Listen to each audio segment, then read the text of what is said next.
नीति वचन अध्याय 8 वचन 1 से 36। क्या बुद्धि नहीं पुकारती है? क्या समझ ऊंचे शब्द से नहीं बोलती है?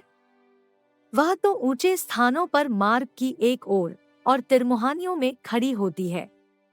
फाटकों के पास नगर के पैठाव में और द्वारों ही में वह ऊंचे स्वर से कहती है, हे मनुष्यों, मैं तुमको पुकारती हूँ और मेरी बात सब आदमियों के लिए है।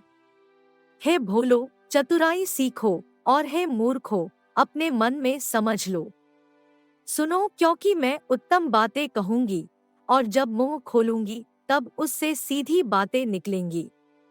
क्योंकि मुझसे सच्चाई की बातों का वर्णन होगा, दुष्टता की बातों से मुझको घृणा आती है। मेरे मुंह की सब बातें धर्म की होती है, उनमें से कोई टेढ़ी व उलट फेर की बात नहीं निकलती है। समझ वाले के लिए वे सब सहज और ज्ञान के प्राप्त करने वालों के लिए अति सीधी है।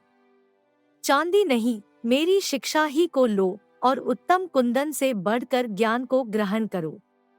क्योंकि बुद्धि मूंगे से भी अच्छी है और सारी मनभावनी वस्तुओं में कोई भी उसके तुल्य नहीं है।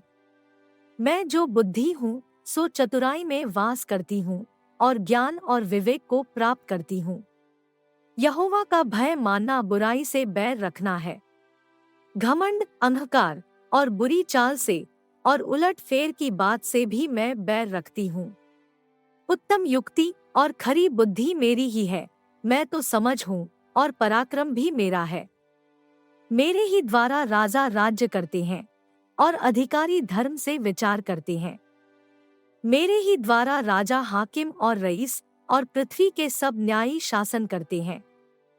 जो मुझसे प्रेम रखते हैं उनसे मैं भी प्रेम रखती हूँ, और जो मुझको यत्न से तड़के उठकर खोजते हैं वे मुझे पाते हैं। धन और प्रतिष्ठा मेरे पास है, वरन ठहरने वाला धन और धर्म भी है। मेरा फल चोखे सोने से वरन कुंदन से भी उत्तम है, और मेरी उपज उत्तम चांदी से अच्छी है। मैं धर्म की बाट में और न्याय की डगरों के बीच में चलती हूँ, जिससे मैं अपने प्रेमियों को परमार्थ के भागी करूं और उनके भंडारों को भर दूं। यहोवा ने मुझे काम करने के आरंभ में वरन अपने प्राचीन काल के कामों से भी पहले उत्पन्न किया। मैं सदा से वरन आदि ही से पृथ्वी की सृष्टि के पहले ही से ठहराई गई हूँ। जब न तो गहरा सागर था और न जल के सोते थे, तब ही से मैं उत्पन्न हुई। जब पहाड़ व पहाड़ियां स्थिर न की गई थी, जब यहोवा ने न तो पृथ्वी और न मैदान न जगत की धूलि के परमाणु बनाए थे, इनसे पहले मैं उत्पन्न हुई।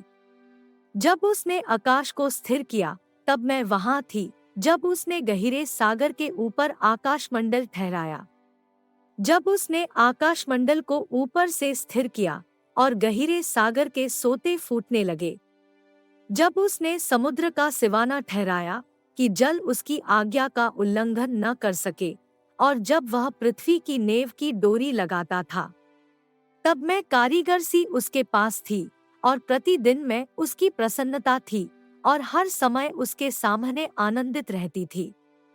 मैं उसकी बसाई हुई पृथ्वी से प्रसन्न थी और मेरा सुख मनुष्यों की संगति से होता था। इसलिए अब हे मेरे पुत्रों, मेरी सुनो, क्या ही धन्य है वे जो मेरे मार्ग को पकड़े रहते हैं।